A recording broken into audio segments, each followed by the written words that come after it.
मनीष शर्मा, मैं आपके पास आ रहा हूं, चूंकि अभी प्रोफेसर आर्य ने भी बहुत सारी चीज़ें स्पष्ट की, बहुत सारे चीज़ें आ चुकी हैं सामने। राजेंद्र नायक साहब ने एक बड़ी महत्वपूर्ण बात कही कि भाई जो विपक्ष है वो खामखा एक नैरेटिव क्रिएट करता है। बाबा साहब का जो असली मंतव्य है तो भाजपा और नरेंद्र मोदी ही उसको पूरा कर रहे हैं। लेकिन मुझे एक बात का जवाब ये हम चाहते हैं और दर्शक भी हमारे चाहते हैं कि वास्तव में आरक्षण के मसले पर ये सरकार या ये संगठन, भाजपा जिसे हम नाम से जानते हैं, बहुत बड़ा संगठन है, दुनिया का सबसे बड़ा राजनीतिक संगठन है, ऐसी जानकारी है हमारे पास, ये असहज क्यों हो जाता है? एक तो मेरा पहला प्रश्न। और दूसरा, क्या ये विपक्ष भी इसका पॉलिटिकल माइलेज लेने के लिए कुछ ऐसी चीज़ों को भी हवा देता जो वास्तव में धरातल पे नहीं है? मनीष शर्मा।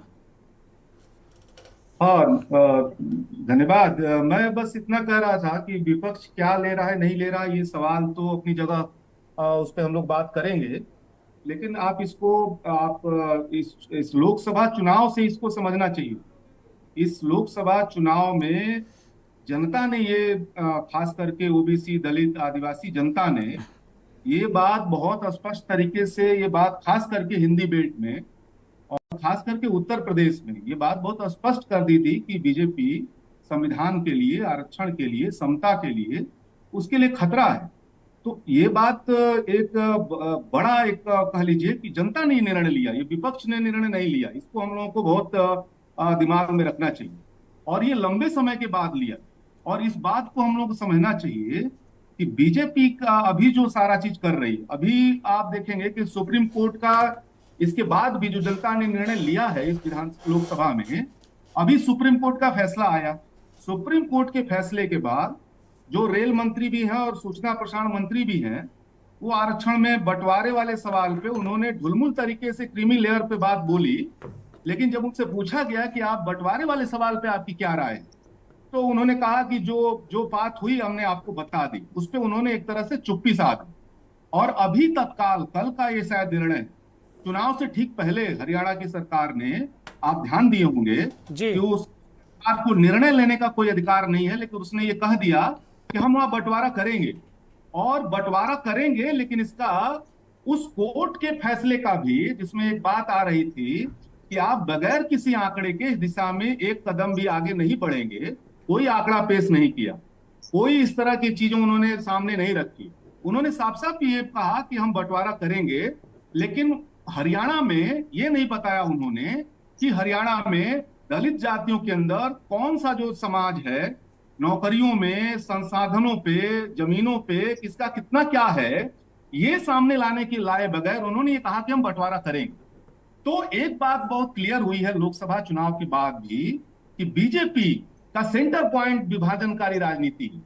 जब चुनाव से पहले उनका सेंटर पॉइंट था कि एंटी जाटव कर दिया जाए दलितों में, एंटी यादव कर दिया जाए पिछड़ों में, और दलितों और पिछड़ों को एंटी मुस्लिम कर दिया जाए।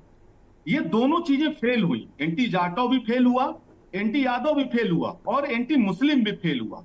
तो अब एक नया आप देखेंगे कि सुप्रीम कोर्ट के फैसले के बाद बीजेपी एक बड़े प्लान में है। एक बड़ा प्लान ये है कि एससी एससी के अंदर कैसे विभाजन अब किया जाए सकारात्मक आधार पे।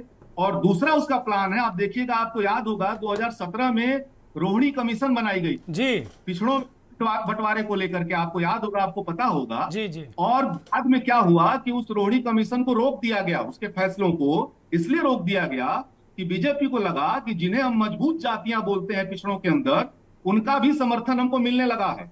तो हम अगर रोहिणी कमीशन के रिपोर्ट को सामने लाएंगे तो हमारे नुकसान होगा। मैं समझता हूं कि जल्द ही आप देखेंगे कि रोहिणी कमीशन की रिपोर्ट भी अब आपके सामने आएगी। तो मेरा कहने का ये मतलब है कि एंटी मुस्लिम वाली नहीं धार। तो मैं इस जगह एक छोटा सवाल और जोड़ रहा हूं। क्या अब आप ये कह रहे हैं कि अब बीजेपी को मजबूत जातियों का समर्थन नहीं मिल रहा है, इसलिए वो कमजोर जातियों की फिर हिमायती बन के सामने आएगी? क्या ये कहना चाह रहे हैं आप? हुआ है कि केवल मजबूत जातियों का मसला नहीं है, जिन्हें वो कहते हैं तथाकथित मजबूत, जो वो कहते हैं सो कॉल्ड केवल मजबूत जातियों का, वो कहते हैं, उनकी व्याख्या है, हम इससे सहमत नहीं हैं, वो कहते हैं। लेकिन मैं आपसे ये कह रहा हूं कि एक ओवरऑल ओबीसी ने, एक ओवरऑल दलित एससी एससी ने एक ओवरऑल एसटी ने बीजेपी को रिजेक्ट किया है पूरी तरह से। और वो एंटी मुस्लिम वाला, जो हिंदुत्व वाली धार्मिक अस्मिता वाला जो उनकी राजनीति थी, वो अब बहुत पीछे चली गई है। और चुनाव में उनको विपक्ष के ही और जनता की एजेंडे पे बात करना पड़ रहा है था। अभी उनको लगातार चुनाव के बाद भी अब उनको सामाजिक न्याय के मसले पर ही उनको लगातार कुछ कुछ ना कुछ करना पड़ेगा। अब हिंदुत्व वाले मसले पे वो बैटिंग नहीं कर सकते हैं, वहां वो बुरी तरह फेल कर गए हैं। तो अब उनके सामने सवाल ये है कि इनके बीच कैसे बंटवारा किया जाए। एक बड़ा लॉन्ग टर्म उनका एक प्लान है अब, कि पिछड़ों के बीच बहुत क्लियर कट बंटवारा करना है, दलितों के बीच बंटवारा करना है, और एसटी के बीच में बंटवारा करना है। ये उनकी पॉलिटिक्स का सेंटर पॉइंट है। ठीक है। ये देखना हमारे लिए ज्यादा महत्वपूर्ण है कि विपक्ष इस पे क्या रवैया अपनाता है, विपक्ष इसको कैसे देखता है। मुझको उस पर भी थोड़ी शंका है। विपक्ष का जो नजरिया है अभी इस सवाल पे, वो कंफ्यूजन वाला नजरिया है, स्पष्टता नहीं है। वो उसमें चुप्पी वाला भी सवाल है, उसमें कुछ इंटेलेक्चुअली कुछ बयान देने तक का सवाल है।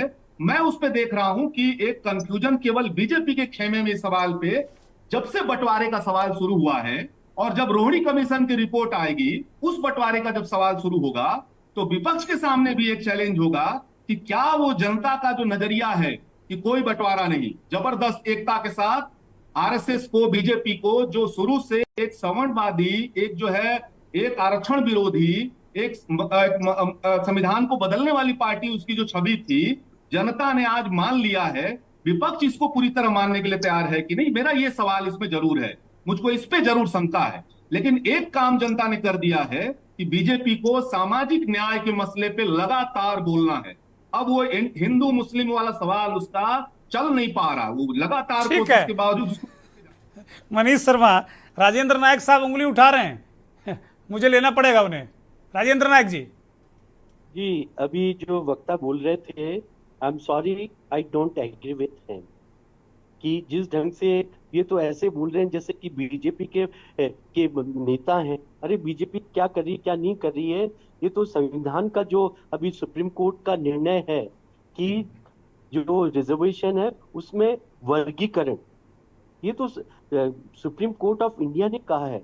और जहां तक है कि संविधान को तोड़ देंगे, फोड़ देंगे, सो जेंटलमैन, मैं आपके नोटिस में, आप सब विद्वान बैठे हैं, आप सबको पता है गोलकनाथ भारती केस, उसमें सुप्रीम कोर्ट ने क्या कहा कि उससे पहले तत्कालीन प्रधानमंत्री थी इंदिरा गांधी, जिस ढंग से संविधान में संशोधन कर रही थी, तोड़ रही थी, फोड़ रही थी, तो सुप्रीम कोर्ट ने आकर कहा इसी केशवानंद भारती केस में कि आप संविधान के बेसिक स्ट्रक्चर को नहीं बदल सकते।